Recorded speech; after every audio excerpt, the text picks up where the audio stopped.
many people, I think, over the last 2 or 3 years, I've been a little dismayed with what's going on in Juneau. We've been facing some real problems, in particular with our budget and the economy. And I'm finding that the folks that are elected are just refusing to step up to the plate and do anything. They just sat around, the Senate in particular refused to even acknowledge that there was a problem, just waiting for oil prices to increase. And I think that's irresponsible. I think we need to do something. So I threw my hat in the ring.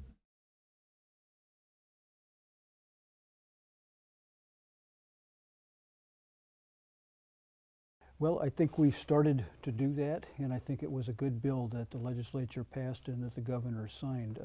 Prior to that, that interest that was the permanent fund dividend that was going out to us was just at the whim of the legislature every year. We now have a formula in place, and we also have a new structure to put more money from all the different resources into the permanent fund, royalties as well as tax money, which will help us to run the government. I think they're looking at about $3.5 billion annually that they're going to be able to take from the permanent fund without reducing the principal. So I think that's good. We've done that, and we've also protected the dividend. It's in the law now.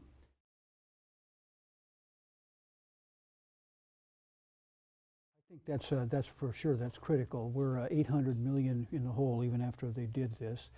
With inflation, that means we're like 1.1 billion next year unless we do something. So we need to raise revenue. I think taxes, of course, are the way to do it. I'd look at the oil companies absolutely first.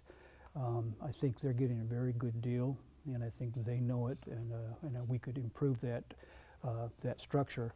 I think we probably also need to maybe look a little broader than that, because if we depend on the oil companies strictly, when the oil prices drop, then we lose money. So probably what I would like to look at is maybe some sort of a payroll tax, because we could also that way get money from the 1 in 5 workers that leave the state every year. I'd put not a cap on it, but a floor so that you wouldn't pay any tax till you got to, say, $35,000, and then start really young. That way would help those people that don't work all that much. So yeah, and then ultimately I think what we need to do is we need to think of our environment. I'm big on the environment also. And I think the big problem with the environment now is this, the carbon that we're putting into the atmosphere. And I think probably the best way to control the carbon going in would be a carbon tax. So we would be winning on 2 levels. We could be helping with the atmosphere, helping with the carbon, and we could also be raising some revenue. Yeah.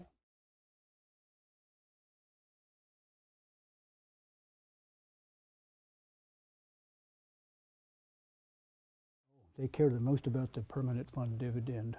That's the question people ask me, what am I going to do about the permanent fund dividend?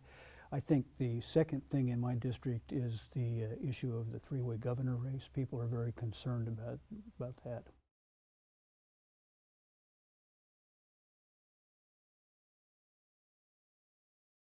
Well, that's where my district is interesting. The only time I've been asked about crime is when I get into the outskirts of Palmer. Glen Allen, it's not an issue. Delta, it's not an issue. In Valdez, it's not an issue.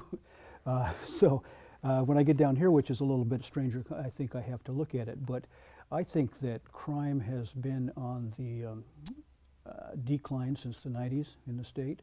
I think that if you look at the numbers and the statistics, that we really aren't in a crime wave as much as just a little blip. It seems like what's really going on, what I understand in Anchorage, there's a lot of violent crime is up, meaning homicides a little bit. This whole issue with car theft people is up.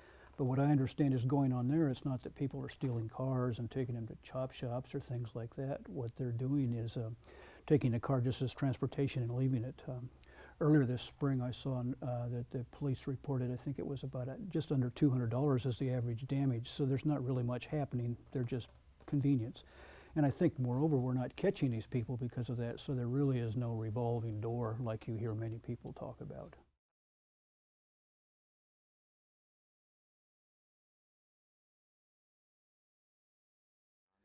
I don't know about policies, but in particular the opioid crisis, I think we need to address that as a state for sure, and that's going to take some money. That's to help people kick the habit, to help them then get back into society, to get a job. It's going to cost us some money as a society in order to really deal with that, which kind of takes it back to the budget that I'm concerned about.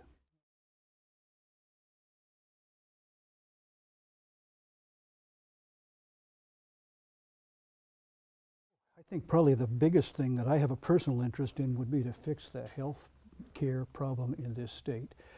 Something like 35% to 40% of the state government budget goes to health. As a state in whole, other than the budget, we're spending, I think it's 20, 25 billion, something like that, on health for this state. If we could cut that cost, we're the highest priced state in the union, which means we're the most expensive place in the world to get health care. There are certainly things we could do. The 80th percentile rule would be one thing. Having physicians post prices would be something we could do directly. Having a payment for care rather than each separate service would be things we could do while we're waiting for Medicare for All by the federal government to come past us.